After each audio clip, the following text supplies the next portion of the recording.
अस्सलाम वालेकुम। रमज़ान मुबारक शुरू हो चुका है और पूरा दिन भूख और प्यास के बाद जब अज़ान मगरिब होती है तो दस्तरखान पर हर चीज़ मौजूद होती है। खजूर, समोसे, पकोड़े, फ्रूट चाट, जूस और कोल्ड ड्रिंक्स वगैरह। और दिल कहता है कि आज सब कुछ खा लेना है क्योंकि पूरा दिन कुछ नहीं खाया होता। लेकिन आज मैं आपसे बतौर डॉक्टर एक ऐसी हकीकत शेयर करना चाहता हूँ जो शायद आपको थोड़ी अनकंफर्टेबल लगे, मगर जानना बहुत ज़रूरी है।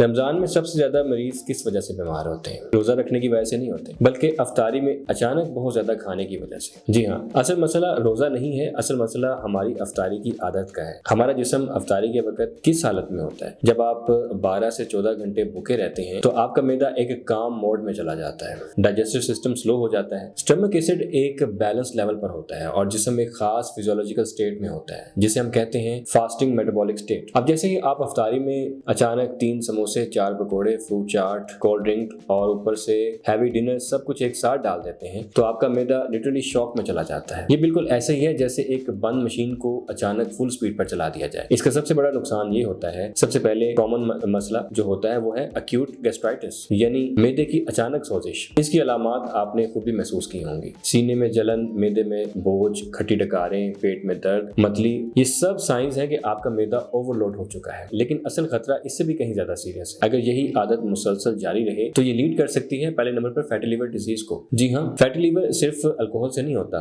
ओवर ईटिंग और खास तौर पर ऑयली और फ्राइड फूड से भी होता है। फैटी लिवर में क्या होता है? आपके लीवर में फैट जमा होना शुरू हो जाता है और आहिस्ता आहिस्ता लीवर का फंक्शन मुतासर होने लगता है। शुरू में कोई सिम्टम्स नहीं आती, लेकिन बाद में थकन, कमजोरी, बदहजमी और सीवियर केसेस में लीवर डैमेज तक हो सकता है। दूसरा मसला इंसुलिन रेजिस्टेंस और डायबिटीज का है। ये बहुत इंपॉर्टेंट है। जब आप अफ्तारी में अचानक बहुत ज्यादा खाते हैं, खास तौर पर शुगर और कार्ब्स, तो ब्लड शुगर अचानक स्पाइक करती है। जिस्म को उसे कंट्रोल करने के लिए बहुत ज्यादा इंसुलिन बनाना पड़ता है। अगर ये रोज होता रहे तो जिस्म इंसुलिन के खिलाफ रेजिस्टेंट हो जाता है, जिसे कहते हैं इंसुलिन रेजिस्टेंस। और यही कंडीशन बाद में जाकर बनती है टाइप 2 डायबिटीज, यानी सादा अल्फाज में अफ्तारी में ओवर ईटिंग आपको आहिस्ता आहिस्ता डायबिटीज की तरफ ले जा सकती है। तीसरे नंबर पर एक और खतरनाक मसला एक्यूट पैंक्रियाटाइटिस है। ये एक सीरियस और पेनफुल कंडीशन है। पैंक्रियाज एक ग्लैंड है जो डाइजेशन और इंसुलिन दोनों के लिए जरूरी है। ओवर ईटिंग खास तौर पर ऑयली फूड पैंक्रियाज पर एक्स्ट्रा स्ट्रेस डालती है और बास केसेस में पैंक्रियाज में इन्फ्लेमेशन हो जाती है जिसे कहते हैं एक्यूट पैंक्रियाटाइटिस। ये कंडीशन इतनी पेनफुल होती है कि मरीज सीधा इमरजेंसी में पहुंच जाता है। अब एक इंपॉर्टेंट सवाल, क्या रोजा इस मसले की वजह है? नहीं, असल में रोजा तो बॉडी के लिए बहुत बेनिफिशियल है। रिसर्च के मुताबिक फास्टिंग से मेटाबॉलिज्म बेहतर होता है, इन्फ्लेमेशन कम होती है और इंसुलिन रेसिस्टिविटी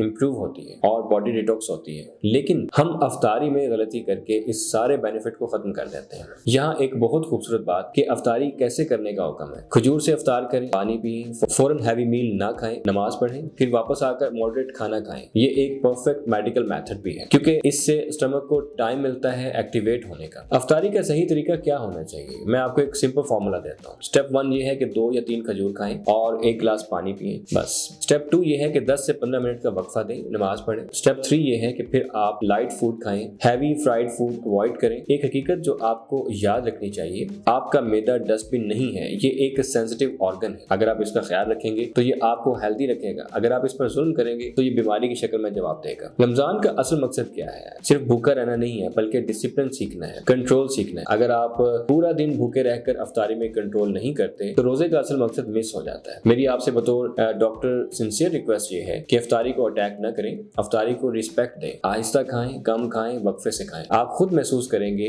हल्कापन, बेहतर डाइजेशन, ज्यादा एनर्जी और सबसे इंपॉर्टेंट बीमारियों से प्रोटेक्शन। आखिर में बस एक बात याद रखिए कि आपकी सेहत आपके अपने हाथ में है। अफ्तारी में एक गलत फैसला आपको बीमारी की तरफ ले जा सकता है और एक सही फैसला आपको सेहतमंद रख सकता है। अल्लाह हमें सेहतमंद और सुन्नत के मुताबिक जिंदगी गुजारने की तौफीक दे। आमीन।